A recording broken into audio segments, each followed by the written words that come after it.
The freelancer lifestyle. Okay, so in this video, we want to give you an introduction to what it's like to be a freelancer. What is the lifestyle considerations that you might have? And how does that differ from, let's say, getting a real full-time job? So why don't we explore that? We'll explain all the different considerations you might have. Okay, so in the middle here, we're going to first talk about what are the common lifestyle traits of a freelancer. So the first thing is flexible working hours. So you're always going to be at the mercy as to who's hiring you and what hours they want you to work. And when a freelancer, it's not always so clear cut. It's not that 9 to 5 that's most common in the full-time arena. So sometimes you might be required to work at night. You might have to do weekend work. You might even be hired by someone from a different time zone, and thus you might have to work on non-working hours. So the common lifestyle trait here is, as a freelancer, you got to be prepared not always to do the 9 to 5 work, but to do alternate working styles as well.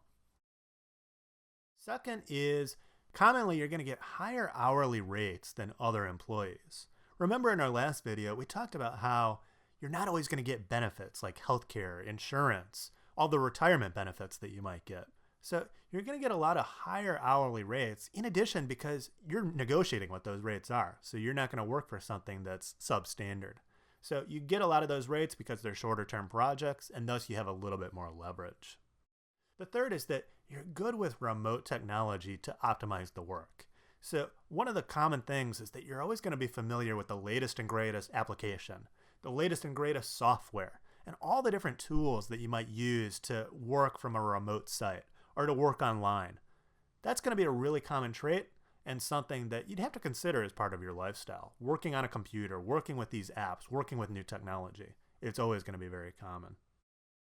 Now in the periphery of this little circle in the middle, we have 4 different other ways that people might work. So why don't we start with the upper left? So the first is work at home. There's a lot of freelancers who opt to work from a home office, and they might do that because they want to, or they might do that just because of the necessity of the job.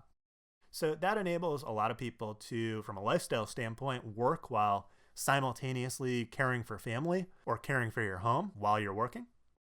The second is you might save on some of the office costs, and you could actually write off a portion of your rent and mortgage as business expenses for your taxes. So really, really cool way to kind of think about, gosh, your work is more than just work. It's more than just going into an office. You're actually working from your home and all the different considerations that entails. The second consideration is you might actually work on site for the client. So just because you're a freelancer doesn't negate you from actually being able to work with the people on site.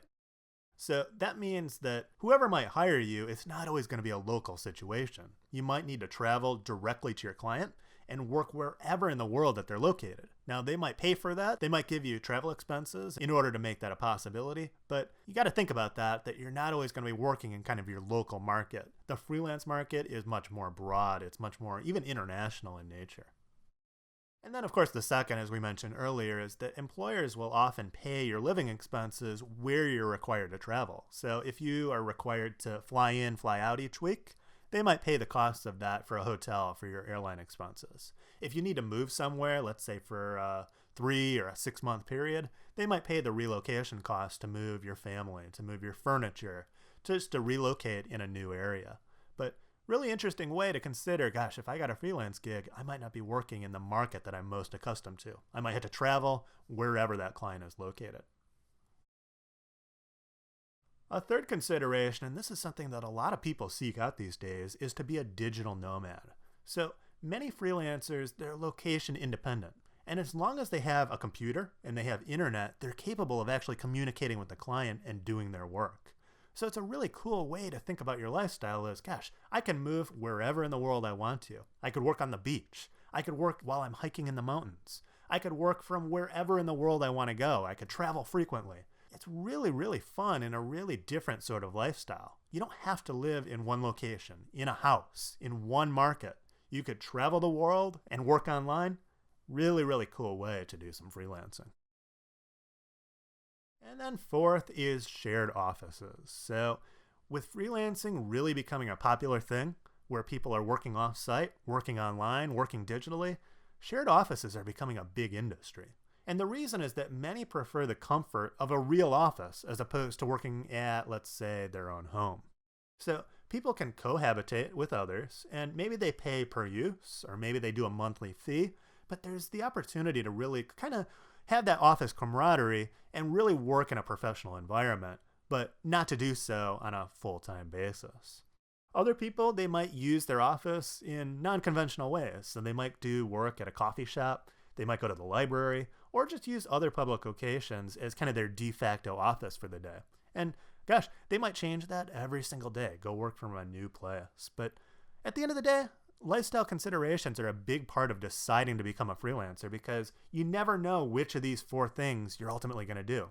One day you might work at home, the next week you might be called on site, then you might say, gosh, I want to travel the world while I'm working. And while you're traveling the world, you might say, gosh, I want to actually work in an office of some sort. I want to have that camaraderie and talk to other people. So you might go work at the coffee shop, or you might go work in a temporary office. But really interesting to think about all these different considerations while also having some of the more common lifestyle traits as well. Now, those are lifestyle considerations. What are the professional considerations that you need to have as a freelancer? So the first is you need to self-motivate, and you need to actually find the time to work. When you're not going into an office, when you don't have a specific full-time boss, long-term boss, when you don't have that 9-to-5 schedule, you actually need to say, gosh, now is my time to work. I can't be distracted by social media, by TV, by other people, by all the fun things going on in the world. I need to decide when my working schedule is, find that time, and self-motivate myself so that I can do a great job. Definitely a professional consideration, and it's something that a lot of people struggle with when they get into freelancing. Another thing that a lot of people need to consider is that sales and marketing becomes a top priority. When you're a freelancer, it's not a matter of looking for a job one time and then you all of a sudden have that for all of eternity. You're constantly doing sales and marketing. You might do a gig that lasts a couple of weeks, and when that gig is over, suddenly you need to find something new. So in order to optimize that, you're going to need to allocate a specific amount of time to finding that next gig. Or maybe you can do a couple gigs at once, so you're always kind of looking for that next thing. You really, really need to give good consideration to how you're marketing yourself, marketing your qualifications and capabilities, and then ultimately when you're doing the sales, how you close that to really make sure that it's a full-time gig for you. Third is all the resources. So remember, you're not necessarily working on site, which means that you are accountable for all the different work equipment you need. So things like office supplies, the different software you need, a computer, anything that you need for the job suddenly become your responsibility to do. So you're going to have to think about, gosh, what are the different things that I'm going to need to go purchase in order to make this my own home business or remote business, whatever it may be. Fourth, you got to remember that income is variable. So if you get a big payday one month, you really, really do well, you have to actually think about, gosh, this needs to last long term. Some of that income actually needs to go back into the business, and so that I can buy some of these resources, this equipment. I can save some times for when sales aren't so good. I can use some of that time to travel to the office site. I can use some of that time to really travel the world and really maximize my lifestyle considerations. You need to remember that income is variable. So sometimes you're going to do great, sometimes you're not going to do great, sometimes you're going to be right in between. But a real important professional consideration for freelancers is knowing in advance that the income, it's not going to be as fixed as a full-time gig. The next is that contracts are absolutely key. Contracts designate what the scope of your work is, how much you're going to be paid, how you're going to be paid, and all the different responsibility and scope that your job entails. So you need to really invest a lot of time into the legal aspects of writing a good contract, enforcing it where necessary, and using that contract to really customize what the job is going to be, both for yourself in terms of protecting yourself and maximizing your own benefit from it, as well as for the employer. So you're going to need to do contract writing, you're going to need to know legal terminology, you're going to need to negotiate a lot of the different terms, you're going to need to be really familiar with contract law. So something to really consider. Finally, if you're a freelancer, this is a business, which means you need to do business taxes. You need to keep track of your financials. You need to do customer service for all the different gigs that you're doing. You need to invoice your clients and then ultimately collect from them. It's a business. And if you're not doing these activities, then gosh, you're not maximizing the potential that your freelance business might have. So anyway, freelancing, it's very, very different, and it really requires a lot of these considerations, both lifestyle as well as professional. But now that you've taken this course, now that you've listened to this video, hopefully that gives you a little bit of thinking in terms of, gosh, is this right for me? And if it is right for me, what are the different things that I need to consider before launching a freelance career? Anyway, hope that's very helpful. Let's move on to the next topic.